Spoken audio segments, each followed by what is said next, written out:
सुन रहे हैं विविध भारती पिटारा।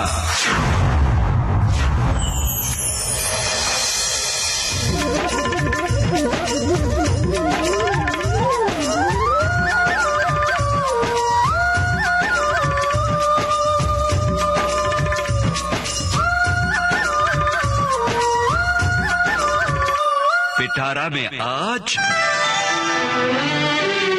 उजाले उनकी यादों की।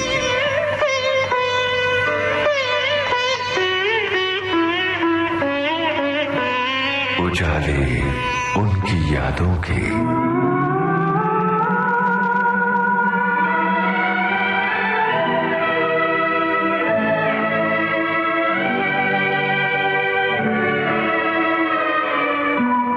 उजाले उनकी यादों के इस कार्यक्रम में आज हमारे साथ हैं जाने माने फिल्म निर्देशक रमेश तलवार।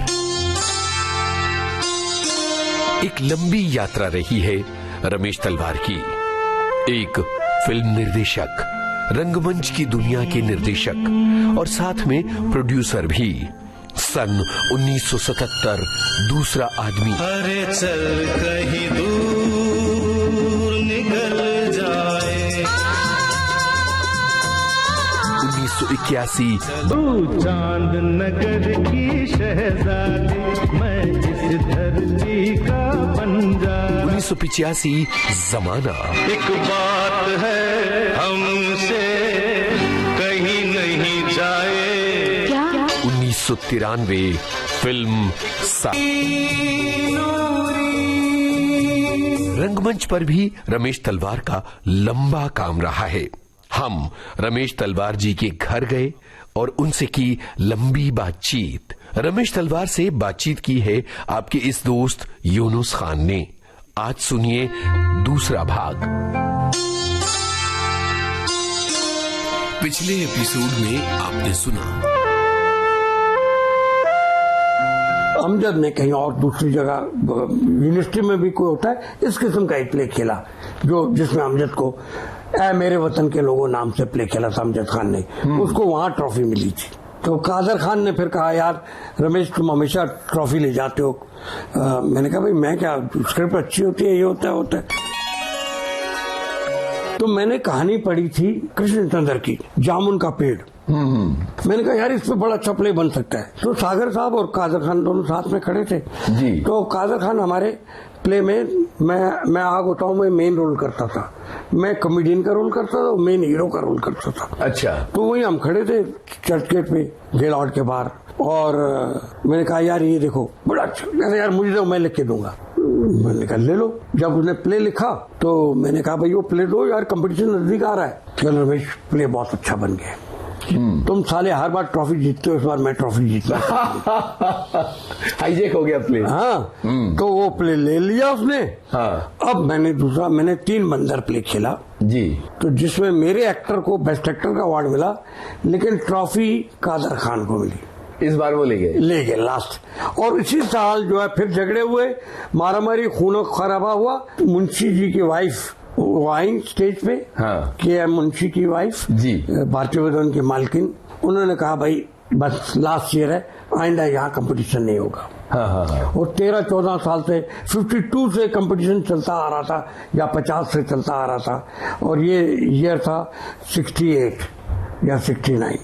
वो कंपटीशन बंद कर दिया 68 में। बाद में फिर शुरू हुआ। फिर वो उधर फिर बहुत बाद में किया, अभी किया जी। फिर वो किस्सा मैं इसलिए सुना रहा हूँ कि फिर क्या हुआ कि मैं जब इप्टा में काम करना शुरू हो गया कि ये हुआ कि आखिरी शमा प्ले हो रहा था जो मैं जिक्र कर चुका था आपसे जी, कि ये प्ले था यादगार मुशायरा, दिल्ली का यादगार मुशायरा। तब तक आपकी उम्र क्या थी? अब मैं कॉलेज में पढ़ चुका था, समझिए 23 साल। और ये जो टीनेज रोल और बच्चों के रोल वो तो बंद हो चुके थे, बहुत पहले पुरानी बात होगी।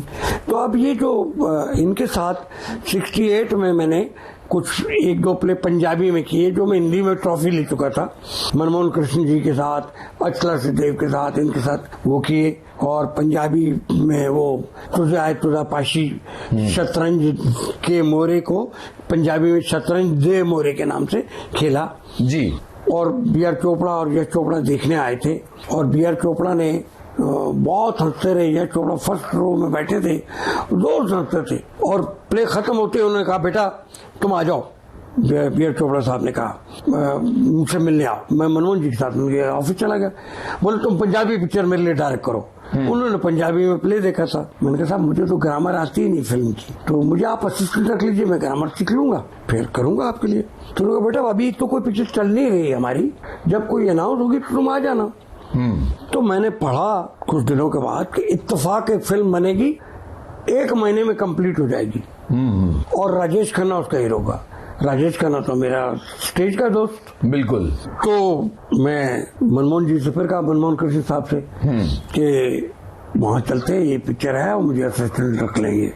1 महीने में सारी एक पिक्चर सामने से गुजरेगी आंख से, तो मैं काफी आगे। तो उन्होंने कहा ठीक है चलो। गए तो बी आर चोपड़ा ने कहा हाँ भाई आ जाओ रमेश बैठो। मनमोहन जी यश को बुलाओ भाई। यश जी आए भाई ने कहा इसको असिस्टेंट रख लो यश अपनी पिक्चर में। भाई साहब मेरे पास ऑलरेडी 4 असिस्टेंट हैं, अगली बार बुलाइए जब अगली पिक्चर शुरू करेंगे। तो फिर बी आर चोपड़ा ने कहा 5वां असिस्टेंट बना लीजिए, बैठा रहेगा कोने में देखेगा सब जी। तो यश जी मान गए बड़े भाई की बात। नेक्स्ट डे मैंने जाके वो गुजराती में प्ले देखा, धुम्मस। संडे था, संडे इनका प्ले होता है जैन कॉलेज में और अरविंद जोशी रोल कर रहे थे और उसमें उनका बेटा जो आज हीरो है तो उसमें अरविंद जोशी मेन रोल भी कर रहे थे। डायरेक्ट प्रवीण जोशी ने किया था शायद। और अरविंद जोशी कौन है? ये शर्मन जोशी के फादर। हाँ। शर्मन जोशी जो अभी हीरो है इनके फादर। तो वो प्ले मैंने सारा गुजराती में देख लिया। बम्बई में रहता हूँ इसलिए गुजराती सब समझ आती रही। गुजराती दोस्त भी थे। अमृत पटेल मेरा दोस्त था गुजराती का, मेरे नाटकों में उनके साथ काम भी करता था। हिंदी में मेरे साथ खालसा में काम करता था। मैं आया सेट पे, वहाँ कोने में स्क्रिप्ट पड़ी थी हिंदी की, कॉपी लेके पढ़ डाली कोने में। अभी लाइटिंग वाइटिंग चल रही है। एक सेट था बंगले का जिसमें पूरी पिक्चर उस बंगले में ही है, वो पढ़ डाली। अब मैं एकदम क्लियर कट, मैं ड्रामे का डायरेक्टर हूँ। यस। मैं सिनेमा, मैंने हर फिल्म अच्छी फिल्म देखी हुई है 5 आने में। फ्रंट रो में बैठ के आकाश कुरला पे जाके, कोलीवाड़ा से आकाश कुरला 1 आने का टिकट, वहां जाता 5 आने की पिक्चर, 1 आने का खाना और 1 आना वापस आना। अठन्नी में पिक्चर काम बन जाता था। कौन कौन सी फिल्में देखी होंगी? सब, कोई भी आप अच्छी पिक्चर का नाम लो मैंने देखी है। बिमल राय की सारी फिल्में, सत्यजीत रे की सारी फिल्में, गुरुदत्त की सारी फिल्में, बी आर चोपड़ा की सारी, वी शास्त्रम की सारी, मतलब सारी फिल्में जो अच्छी फिल्में कहलाती थी वो सारी फिल्में में छोड़ता नहीं था। पहले दिन जाता था, लाइन लगाता था 5 आने में, वहां पे आगे कई बार ब्लैक वाले उठा के पीछे फेंक भी देते थे, छोटा सा दिखता था उठा के पीछे कर देते थे। जो मैं पहला नंबर था तो 25वां नंबर हो जाता था, लेकिन टिकट मिल जाता था। तो वो 5 आने का लेके बैठता था। देखा बहुत सी बातें, मतलब इस सेट पे जब मैंने सब देख लिया तो 5-4 राइटर वहां थे, अख्तर मिर्जा, अख्तर उलेमान, सीजे पावरी, ये सब वहाँ पे थे। बी आर चोपड़ा जी भी सेट पे कई बार आते थे, यश चोपड़ा जी खुद थे। तो ये सेट पे सब रहते थे क्योंकि 1 महीने की पिक्चर है, कुछ गड़बड़ ना हो जाए। हाँ, देख लो कोई लास्ट मोमेंट कुछ प्रॉब्लम हो सॉल्व करो। तो सबकी ड्यूटी थी कि आप सुबह टाइम पे आ जाओ 9:30 और शाम तक 8 बजे तक चलती शूटिंग, रहो सब। अब साहब वो चलते हुए 1-आध बार ऐसी चीज आई, रुक गई शूटिंग। सब राइटर डिस्कस कर रहे थे, कुछ पॉइंट पूछा गया कहाँ अटका हुआ है। तो मैं भी अपना, क्योंकि मैं धुम्मस भी देखा, ये भी देखा, और वो क्या कह रहे हैं, प्रॉब्लम क्या समझ रहे हैं, ये क्यों नहीं हो, ऐसा क्यों, उनकी क्वेश्चन जो थे उसका आंसर मैं सोचता जा रहा हूँ। और मैंने कहा ये क्यों ना कर लें। अचानक और बी आर चोपड़ा साहब ने मुझे डांट दिया, कब कल का बच्चा। मैं कोने में चला गया, मतलब मैंने कोई गलत बात कर दी। बड़े बड़े राइटर आप डिस्कस कर रहे हैं, बीच में अपनी होशियारी दिखा रहा हूँ, ये उनके हिसाब से था। कोने में बैठ गया मैं। जब सब डिस्कशन हो गई, बात बनी नहीं उनकी। फिर उन्होंने कहा यहाँ किसी ने कुछ बोला था, मैंने स्कूल के बच्चे की तरह हाथ ऊपर किया, सर नीचे ही रखा, और उन्होंने कहा हाँ बोलो। तो मैंने कहा ऐसा कर ले तो कुछ जो भी छोटी मोटी। तो सब राइटर ने बोला हाँ ये तो बिल्कुल सिंपल है, ये तो बिल्कुल आसान है, ये जाएगा इफ्तिखार यूं करेगा, करेक्ट है। अब साहब वो चीज की गई। अब मेरी थोड़ी सी इम्पोर्टेंस जगह पे यश चोपड़ा में नोट किया, उन्होंने प्ले भी देखा था शतरंज मोरे, यहाँ ये नोट कर लिया कि इसको जबरदस्ती 5 बार से चल रखा था, कोने में बैठा सब आगे चले, फिर एक जगह और रुक के कहीं इसी तरह डिस्कशन हुई। मैं भी अपना उस तरह ही सोचने लग गया। जब ये सब बोलते रहे इनका, मैं जल्दी कंप्यूटर दिमाग की तरह राइटर बड़े क्या कह रहे हैं इसमें से चीज निकालूंगा। करते करते करते करते मेरी चीज मुझे समझ आई, कुछ समझ आई तो मैंने फिर चुपचाप बोला नहीं, शोर नहीं किया, हाथ ऊपर किया। तो चोपड़ा साहब ने कहा हाँ बोलो बेटे। मैंने कहा ऐसा कर ले तो। सारे राइटरों ने कहा बहुत अच्छे बेटा, वाह वाह, यही चाहिए था, क्या बात है। और वो सब सीनियर राइटरों ने अप्रूव किया, ओके हो गई चीज। अब साहब लास्ट डे जब था तो सुबह से हम लोगों ने काम शुरू किया, सेट टूटना था नेक्स्ट डे। हाँ हाँ, और एंड में लोग सब थक के सो गए। कुछ शॉट यश जी ने लिखवा दिए थे, ये शॉट भी लेने हैं, विदाउट आर्टिस्ट है। हाँ, उस वक्त मैं और ऑपरेटिव कैमरामैन रोमेश भल्ला जी थे। जी जी, हम 2 रह गए थे, बाकी सब सो चुके थे। मतलब फुल 24 घंटे काम कर चुके थे ना। हाँ। लेकिन हम तो अभी अलर्ट थे जी। हम तो अभी बच्चे थे जोश वाले। तो हमने वो शॉट यश जी के पेपर लिया। हाँ। और वो शॉट ले लिए। वाह वाह। तो यश जी की अचानक आंख खुली तो उन्होंने कहा ये वो यार वो शॉट ले लो। तो यश जी हमने लिए, आप देख लीजिए। पर वो तो उस वक्त तो देख नहीं सकते। तो उन्होंने कहा जी जैसा आपने लिखा वैसा लिया है। ऐसा घुमाया कैमरा, ये यूं गोल गोल कैमरा घूमता है सेट के ऊपर। तो नीचे लोग सोए थे इसलिए हमको थोड़ा ऊपर रखना पड़ा। ये बताया उनको कैसा किया है। और ये भी ले लिया, वो चीज उसका क्लोजअप भी ले लिया, उसका भी दरवाजे का जो आपने कहा वो ले लिया, ये ले लिया, सब ले लिया। और रमेश वाला पुराना आदमी था उनका, जो ऑपरेटिव कैमरा, उनको भरोसा था कि ये झूठ नहीं बोल रहे होंगे। और वो जो बातें मैंने बोली भी थी उनको मेरी समझ पे थोड़ा सा यकीन भी हो चुका था। अलबत्ता वो सेट टूट गया नेक्स्ट डे। उन्होंने चीज देखी, वो पिक्चर में लगी हुई भी है, वो वाले शॉट लगे हुए। अब साहब वो पिक्चर कंप्लीट हो गई 1 महीने की। अब मैं खाली हो गया। अब उनकी कोई और पिक्चर चल नहीं रही और मैं चला गया अपने आप को समझने लग गया था कि अभी है नहीं, मैं कहीं और काम में तो कहीं और काम करने लग गया। कोई एक जगह जिसके यहाँ कुछ छोटी पिक्चर बन रही है उसके साथ 2-4 दिन काम कर लिया। एक और पिक्चर बाहर वाला कोई आया था, उसने कहा मैं फॉरेन में पिक्चर बनाना चाहता हूँ ये स्क्रिप्ट पढ़ने के लिए। तो वो कर रहे थे। तो इतने में मैसेज आया यश जी का।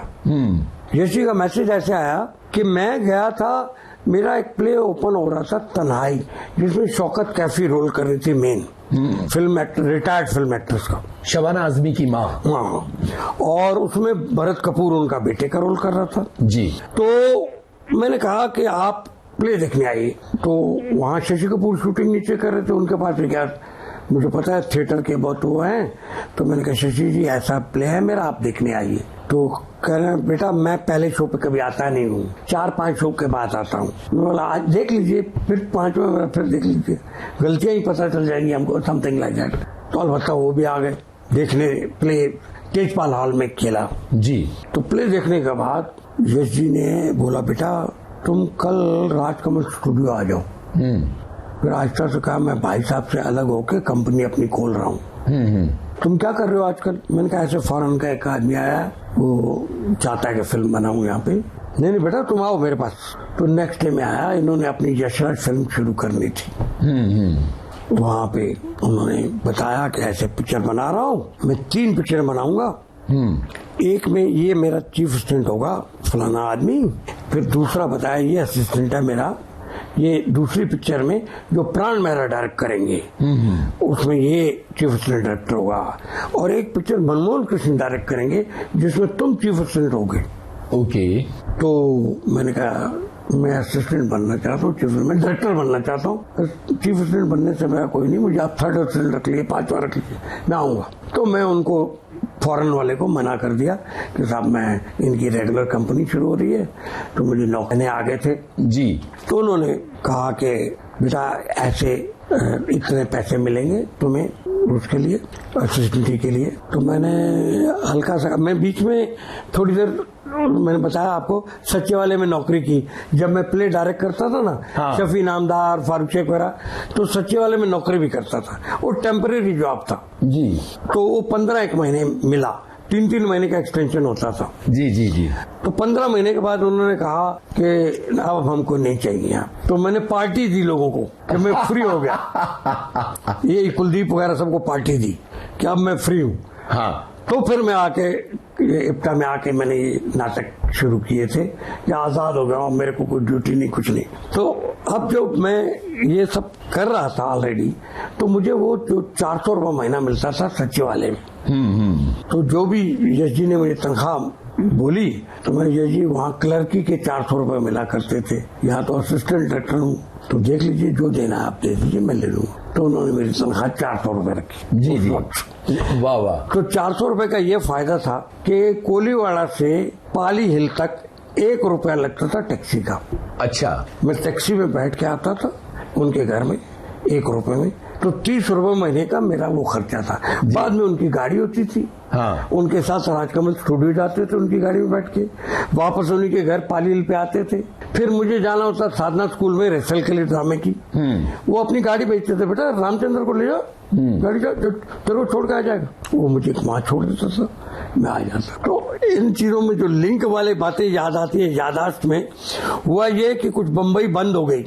हम वापस जब जाते थे ना, तो ड्रामे की जो रिहर्सल कर रहे थे उसमें फारूक शेख, भरत कपूर, हाँ, रमन कुमार, हाँ, तो ये सब काम कर रहे थे। तो हम लोग बस की स्ट्राइक हो गई तो ट्रक में जाया करते थे। तभी एक जमाना था, थोड़ी देर तक बीएसटी की स्ट्राइक हो गई थी। जी जी, तो ट्रक वाला चोनी लेता था या 8 आने लेते थे। और भरत कपूर ने उन दिनों एक फिल्म में हीरो का रोल किया था। वो पिक्चर का नाम था गुप्त ज्ञान। वो सेक्स के बारे में कुछ, ये डॉक्टर थे उसमें। जैसे हम ट्रक में बैठते थे, कुछ लोग ऐसे मजदूर टाइप के लोग पास आते थे इनके, डॉक्टर साहब हमने आपसे कुछ पूछना है। तो एक्चुअल देखिए, एक्चुअल डॉक्टर समझने लग गए और हम लोग सब जो है चुप बैठे। वो तो हम दादर सब लोग उतरते थे, वहां से पैदल खालसा कॉलेज तक, वहां भाजी पाव वगैरह खाते थे। फारूक शेख अपना चला जाता था बाइकला अपने घर मेमनी बिल्डिंग में, बस में बैठ के, और मैं कोलीवाड़ा पैदल वहां से किंग सर्कल से घर पे। तो ऐसा जिंदगी जो चल रही थी, नाटक हो रहे हैं, साथ में ये यश चोपड़ा का ये काम शुरू हो गया। ये दाग फिल्म थी? ये पहली शुरू दाग। और आप दाग चीफ असिस्टेंट थे? नहीं, पहले मैं चौथा असिस्टेंट था, तीसरा। तो वो क्या हुआ, जो चीफ असिस्टेंट साहब थे बड़े वाले, जो नंबर 1 थे, वो उनको इंटीरियर डेकोरेशन, कॉस्ट्यूम की बहुत समझ थी, वो ज्यादा उस तरफ का करते थे। तो काम जो है वो मुझे, क्योंकि नाटक वाला हूँ, डायलॉग देना, रिहर्सल करवाना, चेंजेस करना, वो सब मुझे वो था। क्लर्की करना, मैं लिखता था, कंटिन्यूटी, वो सब करना, तो ये सारा काम मैं करता था। अलबत्ता एक साहब गए, उसका जो दूसरे साहब थे वो यश जी के साथ बचपन से फर्स्ट स्टैंडर्ड से पढ़ते रहे। वो नाटक वाले नहीं थे, सिनेमा वाले नहीं थे। उधर बीए जब इन्होंने इनके संग की थी, वहाँ नौकरी कर रहे थे। यश जी ने बुला लिया, अपना दोस्त है, बचपन से साथ में थे उनके। तो वो यहाँ आ गए। अब उन्होंने कहा, देखो वासुदेव धीर, भाई देखो पैसे का मामला है, मैं किसी और पे भरोसा नहीं कर सकता, ये तुम संभालो। तो उनको कैश, ये सब प्रोटेक्शन, वो सब पैसे का मामला उन पे डाल दिया। वो बाकी चीजें कर, कॉस्ट्यूम वगैरह कर रहे थे और सेट का देखते थे और कलर स्कीम का सोचते थे, और ये सारा काम आता था मुझे टेक्निकल मेरे ऊपर आ गया। क्लैप भी देता था, कंटिन्यूटी भी लिखता था, डायलॉग भी देता था। तो वो सारी चीजों से मेरी जो है ना ट्रेनिंग हो गई। साथ में एक पिक्चर में ऑलरेडी राजेश खन्ना के साथ पहले वहाँ कर लिया था, और राजेश खन्ना के साथ काम करते हुए उधर ये था कि ऐसा कुछ हो गया था कि डब्बा जो फिल्म इंडस्ट्री में खाना आता था, खाना इन लोगों ने बंद कर दिया था, क्योंकि लोगों ने शिकायत लगाई, किसी को चिकन नहीं मिला, किसी की टांग नहीं मिली मुर्गी की। उन्होंने कहा भाई मैं पैसे दूंगा, अपने आप खाओ, ठीक है, ये शिकायतें मत करो, नाटक मत करो मेरी। तो हम लोग कैंटीन में जाके खाना लेके, और गुरनाम सिंह जो था हमारा एक्टर था, वो इनका सेक्रेटरी था राजेश खन्ना का। उसने आया, उसने कहा काका नाराज हो रहा है रमेश, तू क्या कर रहा है? मैंने खाना खा रहा हूँ। नहीं, वो तेरे लिए खाना मंगाया उसने, डब्बा घर से आया हुआ है, वो ले गए मुझे वहां पर। तो वो जो हम साथ लंच में खाना खाते थे, जो हमारी गपशप होती थी, सिनेमा की बातें होती थी, चीजों की बातें होती थी, और मैं जैसे ही 3rd बेल बजे, उससे पहले मैं दरवाजे पे जाके अंदर लेट ना हो जाऊं।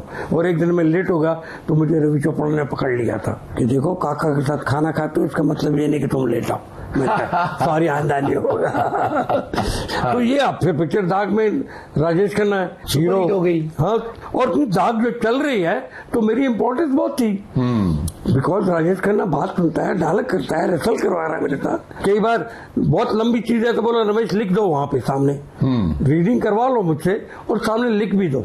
अचानक में नजर मुझे पड़ेगी बहुत लंबे लंबे डायलॉग है, कोर्ट सीन में लंबे डायलॉग थे, तो वो मैंने लिख दिए वहां पे।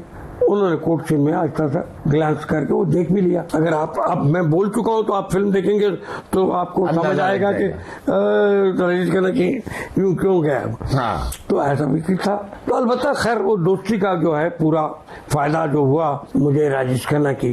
अब मुझे यश जी ने कहा कि तुम पिक्चर डायरेक्ट करो। मैं तो लेकिन दाग जब रिलीज हुई तो वो तो सुपर हिट हो गई, सुपर हिट।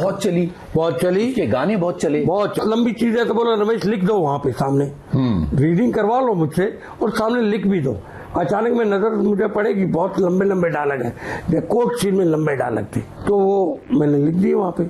उन्होंने कोर्ट सीन में अच्छा सा ग्लांस करके वो देख भी लिया। अगर आप अब मैं बोल चुका हूं तो आप फिल्म देखेंगे तो आपको समझ आएगा कि राजेश खन्ना की यूं क्यों गया। हाँ। तो ऐसा भी था। तो अलबत्ता खैर वो दोस्ती का जो है पूरा फायदा जो हुआ मुझे राजेश खन्ना की। अब मुझे यश जी ने कहा कि तुम पिक्चर डायरेक्ट करो। मैं तो लेकिन दाग जब रिलीज हुई तो वो तो सुपर हिट हो गई, सुपर बहुत चली, के गाने बहुत चले करते थे जी। उन्होंने अपनी पिक्चर यश जी को दी जो शीला बनाने के लिए, सेकंड जो दाग के बाद उसमें देवानंद साहब थे और देवानंद साहब, राखी, हेमा मालिनी जी और हम दार्जिलिंग में शूटिंग करने गए। प्राण साहब थे, प्राण एक्टर साहब, इन सब के साथ मेरी बड़ी तालमेल, क्योंकि मैं डायलॉग करवाता था तो हो गया। तो खैर उसमें जो भी एज स्टेज का आदमी कुछ बातें बोलता था तो मुझे जवाब ये मिलता था कमर्शियल पिक्चरों में ऐसा होता है।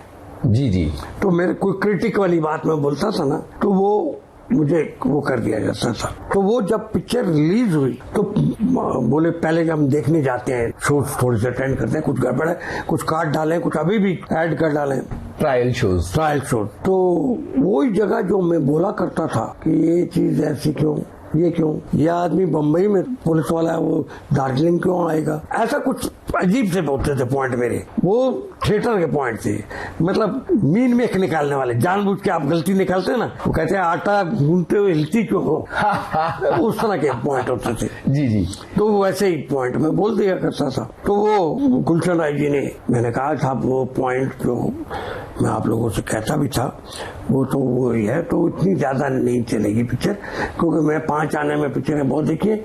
ये जो आप अप्लॉज समझ रहे हैं, हूटिंग हो रही है, ये क्यों होगा ऐसा, ये हंस नहीं रहे हैं, ये ऐसा है, ये आपको हूट कर रहे हैं। जी। तो इंटर कॉलेज में भी हूटिंग होती थी हम लोगों के प्लेस में, बिल्कुल हमको पता था। तो अलबत्ता एनीवेज वहां देवानंद साहब के साथ दोस्ती हो गई थी। देव साहब ने कहा यश तुम रमेश को पिक्चर दे रहे हो या मैं नवकेतन में दूं? अरे बाप रे।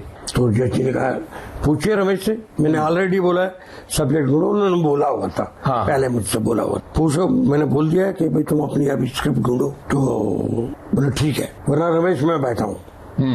अलबत्ता अगली पिक्चर अब वो नहीं चली तो अब गुलशन राय की पिक्चर पहले बनानी थी हमने। हाँ। तो दीवार पिक्चर की पहले तो ये सोच रहे थे कि राजेश खन्ना के साथ अगली पिक्चर बनाए। हाँ। तो सलीम जावेद ने सब्जेक्ट सुनाया। आप थे वहाँ पर जब मैं था, नरेशन हुआ? नरेशन में था मैं। तो दीवार का पहला नरेशन हो रहा है? पूरा नरेशन में था मैं थ्रू आउट जी। और मैं ऐसा थोड़ी देर में बोलता था। एक चीज हुई, उन्होंने हाथ पे लिखा मेरा बाप चोर है, लिखा बच्चे के हाथ में। हाँ। मैंने 15 हफ्ते श्योर ऐसा बोलता था मैं। तो सब जितने लोग थे मेरी तरफ लुक करते थे कि चमचागिरी कर रहे हैं। हाँ। फिर आगे कुछ गया, एक और हाईलाइट आई। हाँ। मैं यहाँ बैठा हूँ, वो फाइट वाले गोडाउन में बैठा हूँ। हाँ। तुम मुझे कहाँ ढूंढ रहे हो? मैं यहाँ बैठा हूँ। Something like that. मैंने 25 हफ्ते। फिर मुझे मेरे एडिटर साहब ने चुप कराया, रमेश प्लीज नरेशन में ये सब मत बोलो। हाँ। चुप रहो, पहले सुन लो, एंड में डिस्कस करेंगे। ऐसा करते करते मैं 50 हफ्ते तक जा चुका था सब्जेक्ट में। सब्जेक्ट सुनते 50 हफ्ते फिल्म चलवा दी जी। अब साहब कास्टिंग की बात आई, राजेश खन्ना की उस डेटें नहीं थी। हाँ। और इन्होंने कहा कि भाई ये अमिताभ बच्चन उन दिनों मिलने आया करते थे यश जी को पालील पे, और मुझे कहा करते थे, मेरे को स्वॉर्ड बुलाते थे, तलवार का इंग्लिश। अच्छा, स्वॉर्ड। शॉर्ट बोलो यार, एक पिक्चर मेरे साथ करे। अब तो मैं बड़ी बड़ी पिक्चर, फिर इनकी पिक्चर हिट भी हो गई थी वो, जंजीर। तो अब तो मैं हीरो हिट हो गया हूँ। तो यश जी ने ऐसा गुलशन राय से कहा, तो उन्होंने अपना हिसाब से कहा कि यार वो बड़ा हीरो है, राजेश खन्ना वेट ना कर लें, समथिंग कुछ छोटा मोटा। सलीम जावेद भी साथ में थे। हमने कहा लेकिन ये शूट ज्यादा करता है अमिताभ बच्चन, अगर आप जंजीर देखें उस हिसाब से ये ज्यादा शूट करेगा। तो उन्होंने कहा अच्छा, तो मान गए। और इनकी डेटें भी हमको खूब मिल गई अमिताभ बच्चन की। शशि कपूर जो थे, वो तो बड़े थे, लेकिन बड़े थे, वही था। उनको छोटे भाई का रोल करना था। अब रोल उनका थोड़ा सा छोटा था इनके कंपैरिजन में, मेन हीरो ये थे। तो जो हम लोग फिल्म वाले जो थे थोड़ी सी कारस्तानी करते हैं जी। एक दो आदमियों को भेजा गया जहाँ कहीं शशि कपूर शूटिंग कर रहा है।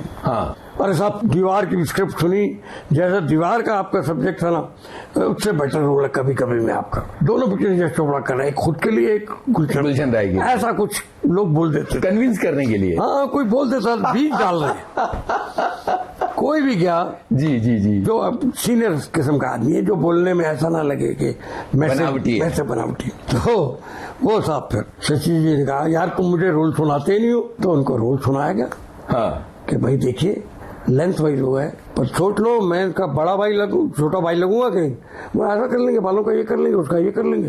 जो यश जी ने कन्विंस किया वो मान गए। ये तुम्हारे पास बड़े अच्छे सीन है। इन लोगों ने भी, सलीम जावेद ने कहा अगर आपको ट्रॉफी ना मिलेगी हम लाइन छोड़ लेंगे, बेस्ट एक्टर का अवार्ड ना मिला, तो उनको मिला, बिल्कुल रोल भी मिला उसमें। ये वही मैं हूँ और ये वही तुम हो। हम दोनों एक साथ इस फुटपाथ से उठे थे, लेकिन आज तुम कहाँ रह गए और मैं कहाँ गया। आज मेरे पास बिल्डिंगें हैं, प्रॉपर्टी है, बैंक बैलेंस है, बंगला है, गाड़ी है, क्या है तुम्हारे पास?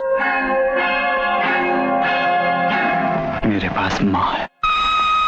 अमिताभ बच्चन का भी निकला आया तो पिक्चर हमारी सुपर डुपर हिट होगी साहब। और आप इस फिल्म में असिस्टेंट थे? असिस्टेंट नहीं, इसमें चीफ असिस्टेंट हो गया था ना। अभी आप चीफ असिस्टेंट अब हो गया सब जगह। तो वो मैंने कहा ना, पहली पिक्चर करते करते दाग में चीफ असिस्टेंट का टाइटल मिल गया था मुझे। जो सब काम मेरे ऊपर जब आ गए थे तो सारी चीजें सब सारे उसमें मेरा टाइटल है चीफ असिस्टेंट रमेश तलवार। दीवार में गाने नहीं थे शुरुआत? गाने में शुरू में 2 गाने थे, एक नौकरी मिलती है और एक नौकरी छूट जाती है, 2 गाने थे उसमें। शशि कपूर और पूनम ढिल्लों, 2 ही गाने थे। वो कौन थी उसमें उनकी हीरोइन? नीतू सिंह। नीतू सिंह। बाद में उन्होंने पूनम के साथ भी काम किया, तो इसलिए मुझे शशि कपूर पूनम। हमने ट्रायल किया इनके लिए। क्या होता था, जब पिक्चर कंप्लीट हो जाती है तो राजकमल में ट्रायल होता था प्राइवेट, सिर्फ री रिकॉर्डिंग के लिए, इनके लिए अपने मंगेश देसाई री रिकॉर्डिस्ट, बहुत बड़े, मतलब लोग उनके मानते थे। उनकी जजमेंट कमाल की थी जी, जो कहते थे उतनी पिक्चर उतनी चलती थी। वाह वाह वाह। और उस ट्रायल में किसी को बुलाया नहीं जाता था, अकेले होते थे, और मेरे जैसा कोई एक असिस्टेंट और यश जी खुद, बस।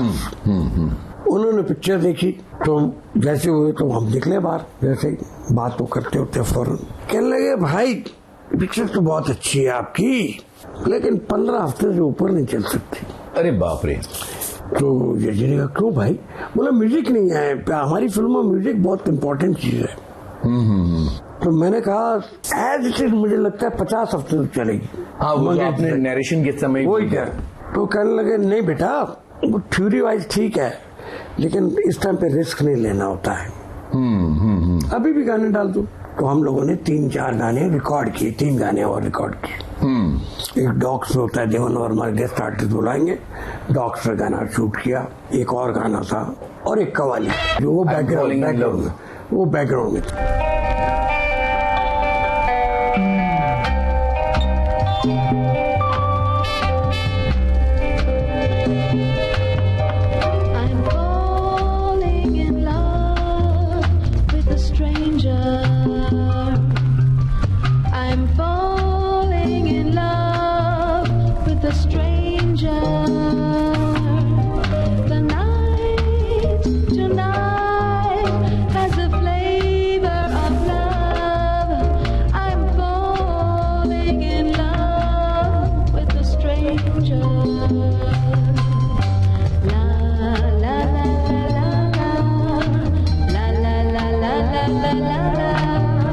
Your touch is so tender, there is something to remember.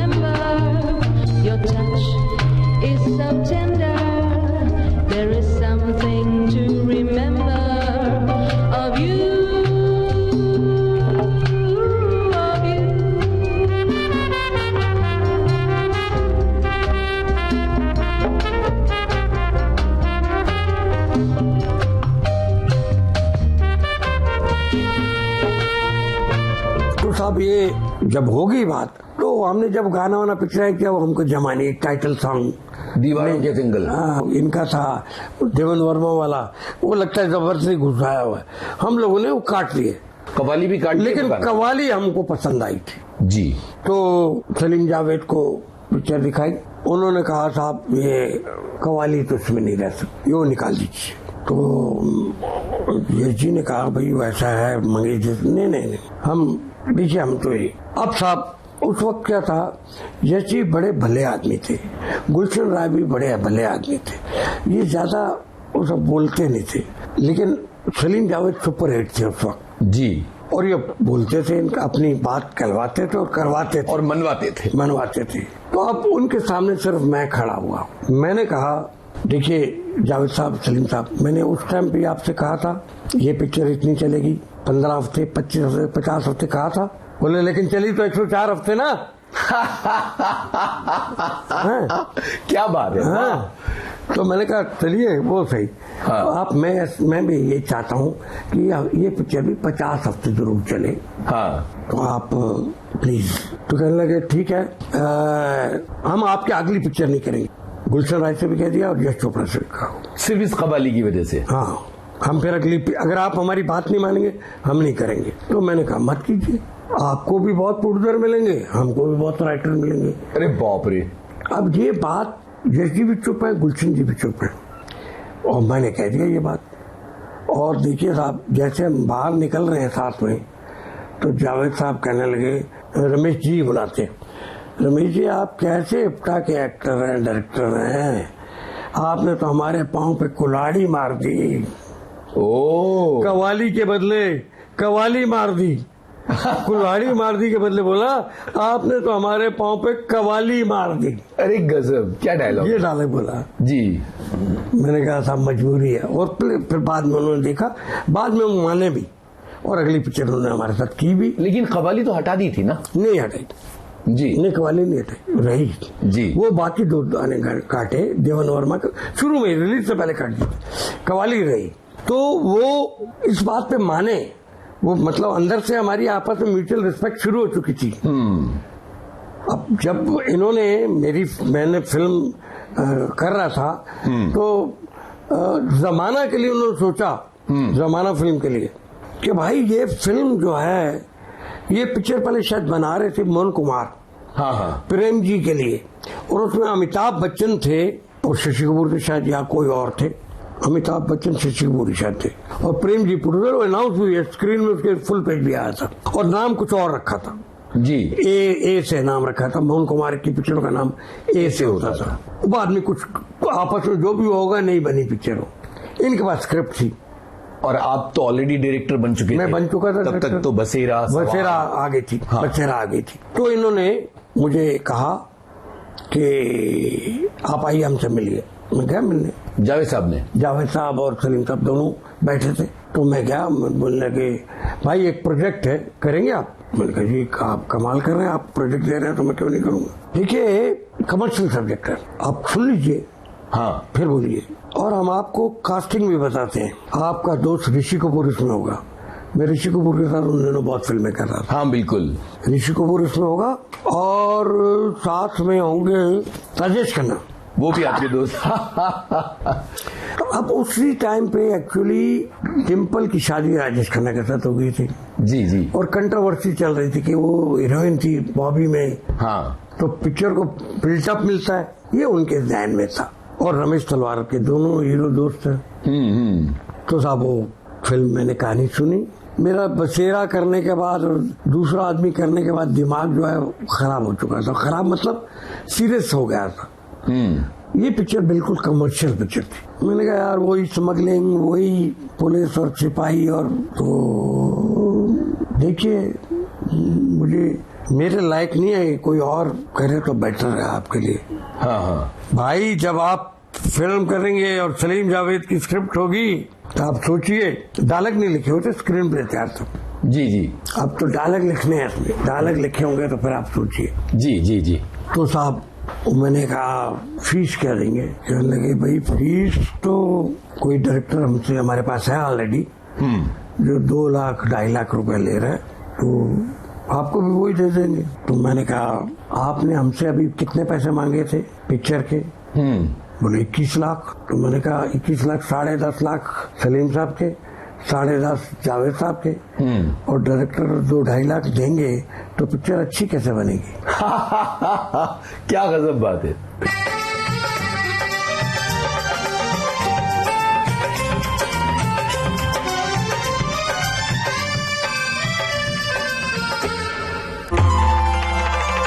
आप सुन रहे हैं